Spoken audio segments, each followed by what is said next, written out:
Депутат Государственного совета Коми Олег Алтухов скончался сегодня утром. Напомним, 5 октября парламентария доставили в больницу в Сыктывкаре с инсультом. Буквально за неделю до этого Олег Алтухов был избран председателем комиссии по регламенту и депутатской этике Республиканского госсовета. Ему было 66 лет.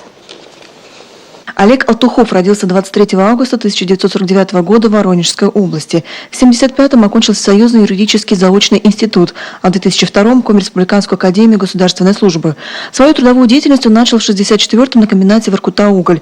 После 1968 по 80-е годы проходил службу в вооруженных силах СССР.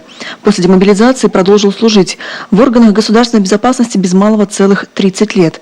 Главным федеральным инспектором по Коми он был назначен в феврале 2004 года. Спустя 10 лет был избран президентом Союза промышленников и предпринимателей Коми.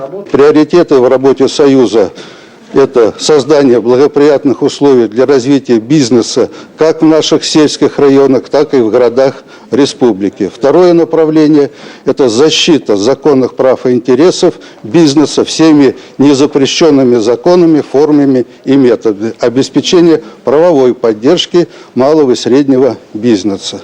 Помимо собственной работы в Союзе промышленников и предпринимателей Коми, Олег Алтухов также принимал активное участие и в решении наболевших вопросов населения, к примеру, по части затрат на вывоз и утилизацию мусора.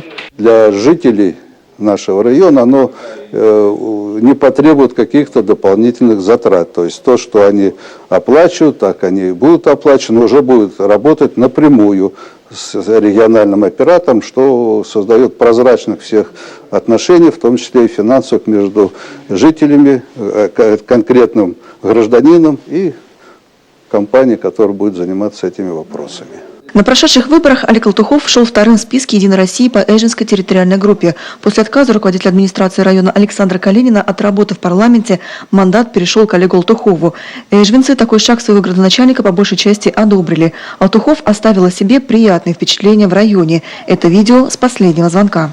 Первое – это объединяет все школы в одну нашу большую школьную семью. Второе – здесь много фантазий, которые на последнем школьном звонке проявили наши дети. И выступления, и спортсменов выступления, и художественные коллективы в лицее, в 30-е, в других школах. Поэтому впечатление самое хорошее. И я думаю, что вот это надо будет сделать традицией. Олег Алтухов являлся действительным государственным советником России 3-го класса и был награжден орденом почета и медалью ордена за заслуги перед Отечеством 2-й степени. Любовь Лапина, телеканал Юрган. Глубокие соболезнования родным и близким Олега Алтухова выразили временно исполняющий обязанности главы Коми Сергей Гапликов, спикер Госсовета Надежда Дорофеева, главный федеральный инспектор по Коми Михаил Тырин.